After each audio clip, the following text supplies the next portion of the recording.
வரவிருக்கும் 2026 தமிழக சட்டமன்ற பொதுத் தேர்தலில் கோவை தெற்கு தொகுதியில் திமுக சார்பில் முன்னாள் அமைச்சர் செந்தில் பாலாஜி போட்டியிடுவது அரசியல் வட்டாரத்தில் பெரும் கவனத்தை ஈர்த்துள்ளது.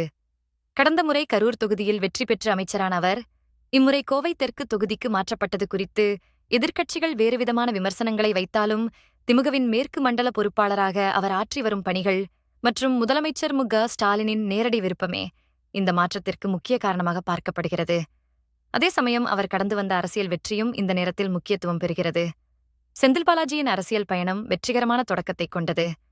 2006ஆம் ஆண்டு கரூர் தொகுதியில் முதன்முறையாக போட்டியிட்டு வெற்றி பெற்ற அவர் 2011ஆம் ஆண்டு அதே தொகுதியில் சுமார் 44,000 வாக்குகள் வித்தியாசத்தில் மிகப்பெரிய வெற்றியை பதிவு செய்து போக்குவரத்துத் துறை அமைச்சரானார்.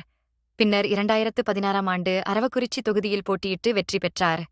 அரசியல் மாற்றங்களுக்குப் பிறகு திமுகவில் இணைந்த அவர் 2019 அரவக்குறிச்சி இடைத்தேர்தலிலும் தொடர்ந்து 2021 பொதுத் தேர்தலில் மீண்டும் தனது சொந்த ஊரான கரூரிலும் போட்டியிட்டு பலமான எதிர்ப்பாளர்களை வீழ்த்தி வெற்றி வாகை சூடினார்.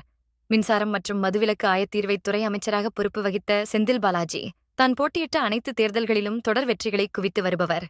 தொகுதி மக்களுடன் அவர் கொண்டுள்ள நெருக்கமான தொடர்பும் களப்பணிகளுமே அவரது இந்த வெற்றி பயணத்திற்கு அடிப்படையாகச் சொல்லப்படுகிறது. தற்போது கோவை தெற்கு தொகுதியில் அவர் களம் காண்பது அந்த மண்டலத்தில் கட்சியின் செல்வாக்கை மேலும் வலுப்படுத்தும் ஒரு முக்கிய நகர்வாக கருதப்படுகிறது. ஆக அவர் போட்டியிட்டு அனைத்து தேர்தலிலும் வெற்றி பெற்றுள்ளார். அதுவும் தொடர்ந்து வெற்றிகளை குவித்து வருகிறார். அதனால் அவர் எந்த தொகுதியில் போட்டியிடுகிறார் என்பதை விட அந்த தொகுதி மக்களிடம் அவர் எவ்வளவு நெருக்கமாக இருக்கிறார் என்பதே அவரின் இந்த தொடர் வெற்றிக்கு முக்கிய காரணமாக சொல்லப்படுகிறது. இது தவிர செந்தில் பாலாஜியை எங்கு போட்டியிட வைக்க வேண்டும் என்பது முதலமைச்சர் மு.க.ஸ்டாலினுக்கு நன்கு தெரியும். அவரின் விருப்பப்படிதான் கோவை தெற்கில் போட்டியிடுகிறார். முதலமைச்சரின் நம்பிக்கைக்குரியவராக திகழும் அவர் கோவை தெற்கிலும் அமோக வெற்றி பெறுவார் என அவரது ஆதரவாளர்கள் மிகுந்த நம்பிக்கையுடன் தெரிவிக்கின்றனர்.